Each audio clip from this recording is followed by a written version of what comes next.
And the people of Israel, the whole congregation, came into the wilderness of Zin in the first month, and the people stayed in Kadesh. And Miriam died there and was buried there. Now there was no water for the congregation, and they assembled themselves together against Moses and against Aaron. And the people quarreled with Moses and said, "Would that we had perished when our brothers perished before the Lord. Why have you brought the assembly of the Lord into this wilderness, that we should die here, both we and our cattle? And why have you made us come up out of Egypt to bring us to this evil place? It is no place for grain or figs or vines or pomegranates, and there is no water to drink." Then Moses and Aaron went from the presence of the assembly to the entrance of the tent of meeting and fell on their faces, and the glory of the Lord appeared to them.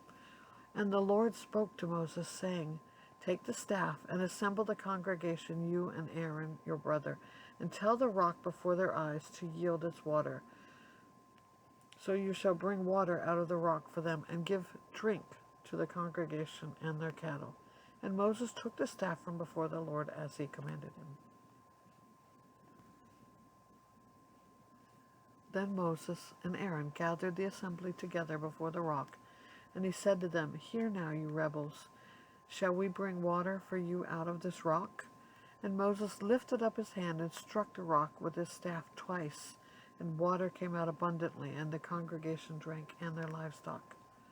And the Lord said to Moses and Aaron, "Because you did not believe in me, to uphold me as holy in the eyes of the people of Israel, therefore you shall not bring this assembly into the land that I have given them.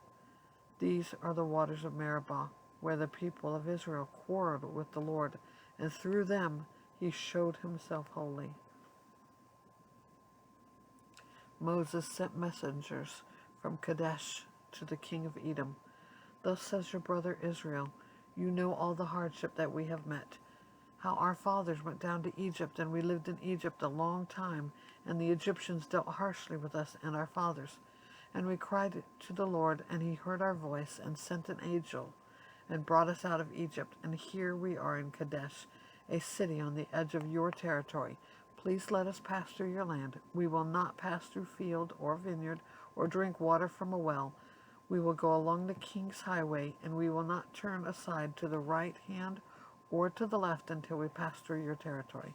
But Edom said to him, "You shall not pass through, lest I come out with a sword against you." And the people of Israel said to him, "We will go by the highway, and if we drink of your water, I and my livestock, then I will pay for it. Let me only pass through on foot, nothing more." But he said, "You shall not pass through." And Edom came out against them with a large army and with a strong force. Thus Edom refused to give Israel passage through his territory. So Israel turned away from him. And they journeyed from Kadesh, and the people of Israel, the whole congregation, came to Mount Hor.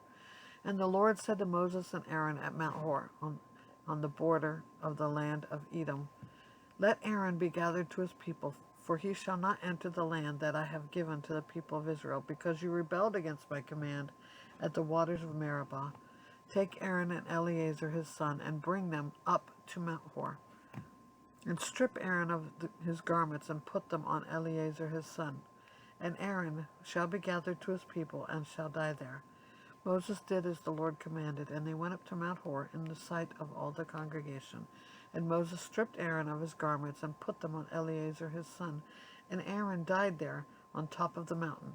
Then Moses and Eleazar came down from the mountain.